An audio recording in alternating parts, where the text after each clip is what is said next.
Pernahkah kalian berbelanja secara online, lalu tiba-tiba kalian merasa pengen beli sesuatu yang sebenarnya enggak direncanakan? Nah, kalian buka aplikasi Shopee atau TikTok Shop, kemudian ada musik yang enak, yang kemudian foto produknya bagus, tampilannya juga menarik, kemudian kalian tiba-tiba check out. Nah, pertanyaannya, kenapa itu bisa terjadi? Apakah itu sebuah kebetulan atau ada sesuatu yang sengaja dirancang untuk membuat kita merasa seperti itu? Inilah yang menjadi inti dari presentasi saya hari ini, bukan hanya tentang berbelanja secara online, tetapi tentang bagaimana kita sebagai peneliti bisa menjawab pertanyaan seperti itu secara ilmiah. Halo semuanya, Assalamualaikum warahmatullahi wabarakatuh. Salam Om Swastiastu, Namo Buddhaya, Salam Kebajikan. Saya Lady Maulidia dengan NIM 10123100705 dari Program Studi Manajemen Universitas Internasional Semen Indonesia. Pada kesempatan ujian tengah semester mata kuliah metodologi penelitian ini, saya akan mempresentasikan jawaban dari 3 soal utama yang mencakup jenis-jenis penelitian, konsep dasar dari metodologi, serta analisis variabel dan pengolahan data dari sebuah model penelitian nyata. Baik, langsung saja kita mulai ke soal yang pertama, yaitu jenis penelitian. Nah, soal pertama, kita diminta untuk menyebutkan, menjelaskan, dan juga memberikan contoh dari jenis-jenis penelitian. Jenis penelitian bisa diklasifikasikan dari 3 sudut pandang berdasarkan tujuan, kemudian berdasarkan pendekatan, dan juga berdasarkan metode. Mari kita bahas satu persatu. Bagian A yaitu penelitian berdasarkan tujuan. Nah, penelitian berdasarkan tujuan dibagi menjadi 3 jenis. Yang pertama, yaitu penelitian dasar atau basic research. Nah, penelitian ini bertujuan untuk mengembangkan teori atau ilmu pengetahuan baru tanpa memikirkan manfaat praktisnya secara langsung. Fokusnya murni pada pengembangan ilmu, contohnya penelitian tentang mekanisme genetik pada sel kanker. Peneliti hanya ingin tahu bagaimana sel itu bekerja, bukan langsung menciptakan obatnya. Yang kedua yaitu penelitian terapan atau apply research. Nah, berbeda dengan penelitian dasar, penelitian terapan justru berangkat dari masalah nyata di masyarakat atau industri, lalu peneliti mencari solusinya. Contohnya penelitian tentang efektivitas pupuk organik terhadap produktivitas padi di lahan yang gambut. Nah, hasilnya itu langsung bisa digunakan oleh petani. Kemudian penelitian yang ketiga, penelitian berdasarkan tujuan yang ketiga yaitu evaluasi. Nah, jenis ini bertujuan untuk menilai apakah suatu program atau kebijakan yang sudah berjalan berhasil atau tidak. Contohnya, evaluasi program beasiswa pemerintah, apakah benar-benar meningkatkan IPK mahasiswa penerima atau tidak. Oke, kita masuk ke bagian B, yaitu penelitian berdasarkan pendekatan.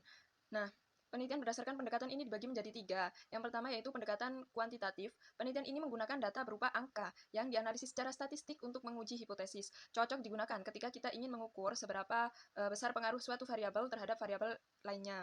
Contohnya itu penelitian tentang pengaruh motivasi kerja terhadap kinerja karyawan BUMN. Yang kedua yaitu pendekatan kualitatif. Berbeda dari kuantitatif, penelitian kualitatif menghasilkan data berupa kata-kata, narasi, atau deskripsi mendalam tentang suatu fenomena. Contohnya pengalaman psikologis ibu tunggal dalam mendidik anak di perkotaan. Ini tidak bisa dijawab dengan angka, perlu penggalian mendalam melalui wawancara. Kemudian yang ketiga itu mix dari keduanya. Ini adalah kombinasi dari keduanya. Peneliti menggunakan data kuantitatif dan juga kualitatif untuk mendapatkan pemahaman yang lebih utuh dan komprehensif. Contoh penelitian tentang efektivitas program literasi digital diukur hasilnya secara angka sekaligus digali pengalaman peserta secara naratif. Next, kita ke bagian C, yaitu penelitian berdasarkan metode. Ada 5 jenis penelitian. Yang pertama yaitu eksperimen, yaitu menguji hubungan sebab akibat dengan memanipulasi variabel. Contohnya uji coba obat baru pada kelompok eksperimen versus kelompok kontrol. Yang kedua yaitu survei. Survei itu mengumpulkan data dari banyak responden menggunakan kuesioner, contohnya survei kepuasan pelanggan terhadap layanan e-commerce. Yang ketiga ada studi kasus. Studi kasus ini yaitu investigasi mendalam pada satu kasus spesifik, contohnya studi kasus strategi bertahan UMKM di masa pandemi COVID-19. Kemudian yang keempat ada grounded theory. Ini mengembangkan teori baru langsung dari data lapangan secara induktif. Contohnya teori adaptasi pekerja migran dalam budaya baru. Yang terakhir, yang kelima, yaitu fenomenologi. Fenomenologi ini memahami esensi pengalaman hidup seseorang terhadap suatu fenomena, contohnya pengalaman mahasiswa baru menghadapi culture shock di kota besar. Baik, itulah penjelasan lengkap untuk soal 1. Sekarang kita masuk ke soal yang kedua, yaitu studi literatur, rumusan masalah, dan hipotesis. Bagian A yaitu studi literatur. Di bagian 2A ini menanyakan apa itu studi literatur dan kenapa perlu dilakukan. Jadi, studi literatur adalah metode pengumpulan data dengan cara mempelajari dan juga menelaah berbagai sumber tertulis seperti buku, jurnal, artikel, hasil penelitian terdahulu yang berkaitan dengan topik yang sedang kita teliti. Kalau diibaratkan, studi literatur itu seperti kita survei medan. Nah, sebelum kita terjun ke lapangan kan kita harus perlu tahu terlebih dahulu bagaimana medannya, gitu kan. Nah, sudah ada penelitian apa saja, teori apa saja yang sudah ada, dan apa yang belum diteliti. Kemudian kita masuk ke pertanyaan kenapa studi literatur perlu dilakukan. Nah, ini ada 5 alasan utamanya ya. Yang pertama, untuk menambah pemahaman peneliti tentang topik yang diteliti. Yang kedua, untuk menjadi dasar teori yang menopang penelitian kita. Yang ketiga, untuk mengetahui penelitian terdahulu sehingga kita tidak mengulang penelitian yang sama persis. Yang keempat, untuk membantu menyusun rumusan masalah dan hipotesis yang lebih tajam dan terarah. Dan yang terakhir, yang kelima, yaitu untuk mendukung keakuratan dan kredibilitas penelitian kita di mata pembaca maupun penguji. Singkatnya, tanpa studi literatur, penelitian kita bisa jadi tidak punya pijakan ilmiah yang kuat gitu. Oke, kita masuk ke bagian B, yaitu rumusan masalah. Nah, apa itu rumusan masalah? Rumusan masalah adalah pertanyaan penelitian yang disusun secara jelas dan spesifik untuk mengetahui masalah utama yang akan diteliti dan dicari jawabannya melalui proses penelitian. Rumusan masalah itu ibarat kompas dalam sebuah penelitian. Tanpa rumusan masalah yang jelas, peneliti tidak akan tahu harus berjalan kemana. Rumusan masalah yang baik itu harus dinyatakan dalam bentuk pertanyaan, spesifik dan tidak terlalu luas, dapat diteliti dan dicari jawabannya, menunjukkan hubungan antar variabel yang ingin diteliti. Kita masuk ke bagian hipotesis. Apa itu hipotesis? Hipotesis adalah dugaan sementara atau jawaban sementara terhadap rumusan masalah penelitian yang masih harus dibuktikan kebenarannya melalui penelitian mendalam. Kalau rumusan masalah adalah pertanyaan, maka hipotesis ini adalah jawaban awal kita sebelum data berbicara. Nah, kriteria hipotesis yang baik itu ada 5, yaitu jelas dan spesifik, dapat diuji kebenarannya sesuai dengan fakta dan teori yang ada, kemudian menyatakan hubungan antar variabel serta logis dan mudah dipahami. Kemudian sumber hipotesis sendiri bisa berasal dari teori yang sudah ada, hasil penelitian terdahulu, pengalaman atau pengamatan peneliti sendiri, terus studi literatur, kemudian masalah yang terjadi di lapangan. Nah, kita sudah selesai dengan soal yang kedua. Sekarang bagian yang paling menarik nih, soal ketiga, di mana kita akan menganalisis model penelitian nyata. Oke, kita masuk ke soal yang ketiga, yaitu analisis variabel, rumusan masalah, dan juga pengolahan data. Soal ketiga ini kita diminta untuk menganalisis sebuah model penelitian yang sudah tersedia pada gambar. Nah, model ini menggambarkan bagaimana stimulus di website berupa tampilan produk dan musik dapat mempengaruhi perilaku pembelian konsumen. Perhatikan gambar modelnya. Di situ ada 3 kelompok besar, yaitu stimulus, organis, dan respons atau yang dikenal dengan model SOR. Ini adalah kerangka teori yang sangat populer dalam penelitian perilaku konsumen. Pada bagian A, yaitu identifikasi dan penjelasan dari variabel. Dalam model ini terdapat 5 variabel, yaitu variabel independennya itu ada 2, variabel intervening atau mediasi itu juga ada 2, kemudian variabel dependennya ada 1. Nah, variabel independen ini adalah variabel bebas. Variabel yang mempengaruhi ada 2. Variabel independen yang pertama yaitu product presentation, yaitu cara produk ditampilkan di website. Yang variabel independen kedua itu ada musik, yaitu musik latar yang diputar di toko online. Kemudian ada variabel intervening atau mediasi. Ini adalah variabel penghubung yang berada di antara variabel independen dan dependen. Nah, ada 2 juga di sini, yaitu emotional states atau PAD yang mengukur kondisi emosional konsumen seperti kesenangan, gairah, dan juga kontrol. Kemudian yang kedua ada attitude towards the site, yaitu sikap konsumen terhadap website tersebut. Kemudian ada variabel dependen, ini adalah variabel terikat, variabel yang dipengaruhi yaitu purchase intent, niat beli konsumen atau niat beli konsumen. Jadi alur hubungannya adalah product presentation dan musik itu dapat mempengaruhi emotional states, yang kemudian dapat mempengaruhi attitude toward the site juga, dan purchase intent, dan attitude towards the site juga dapat mempengaruhi purchase intent. Ini adalah pola hubungan sebab akibat berantai dengan peran mediasi. Kemudian yang kita masuk bagian B, yaitu rumusan masalah, tujuan, dan hipotesis. Nah, berdasarkan model tersebut, saya itu merumuskan 5 rumusan masalah sebagai berikut. Yang pertama, 1. Apakah product presentation berpengaruh terhadap emotional states?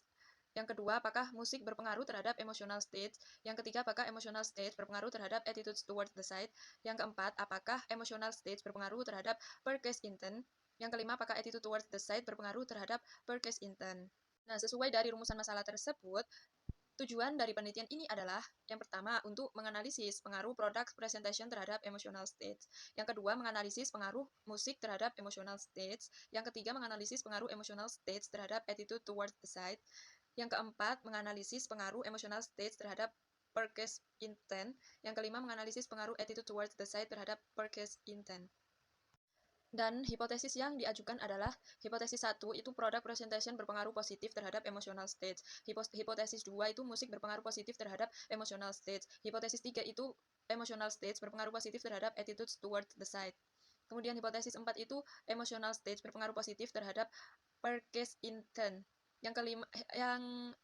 Hipotesis kelima itu attitude toward the site berpengaruh positif terhadap purchase intent. Nah, kelima hipotesis ini bersifat positif, artinya kita menduga bahwa setiap variabel itu berpengaruh secara signifikan dan searah terhadap variabel berikutnya. Oke, kita masuk ke bagian C, yaitu pengolahan data statistik. Soal terakhir menanyakan jenis pengolahan data statistik yang paling tepat untuk penelitian ini.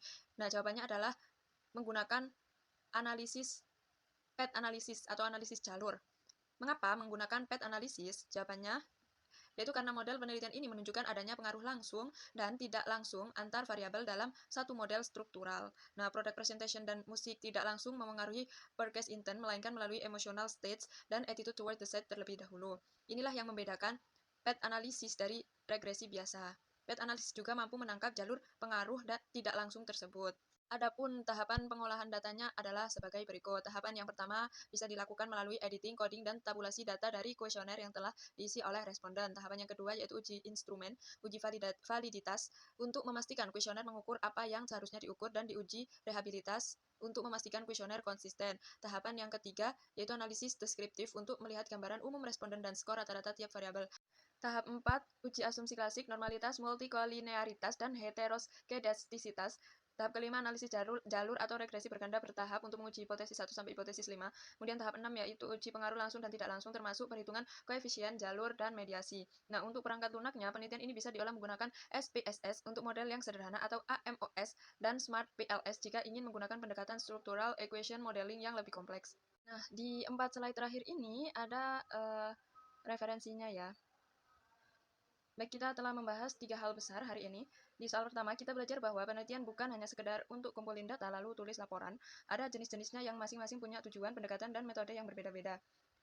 Dan seorang peneliti yang baik itu harus tahu mana yang paling tepat untuk menjawab pertanyaan yang ia miliki. Kemudian di soal yang kedua, yaitu kita memahami bahwa sebelum meneliti kita perlu membaca. Studi literatur bukan formalitas, melainkan fondasi dan dari sanalah kita bisa merumuskan sebuah masalah yang tajam, lalu mengajukan hipotesis yang terarah. Dan di soal yang ketiga kita melihat bagaimana sebuah model penelitian nyata bekerja, bahwa musik yang kita dengar dan tampilan produk yang kita lihat di website belanja bukan hanya estetika semata, melainkan stimulus yang dirancang untuk mempengaruhi emosi, sikap, dan akhirnya keputusan kita untuk membeli.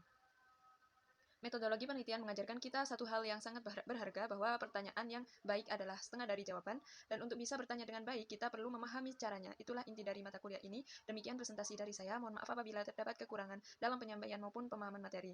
Terima kasih. Ilmu tanpa metode adalah intuisi, metode tanpa ilmu adalah rutinitas. Keduanya bersama, itulah penelitian. Sekian, wassalamualaikum warahmatullahi wabarakatuh.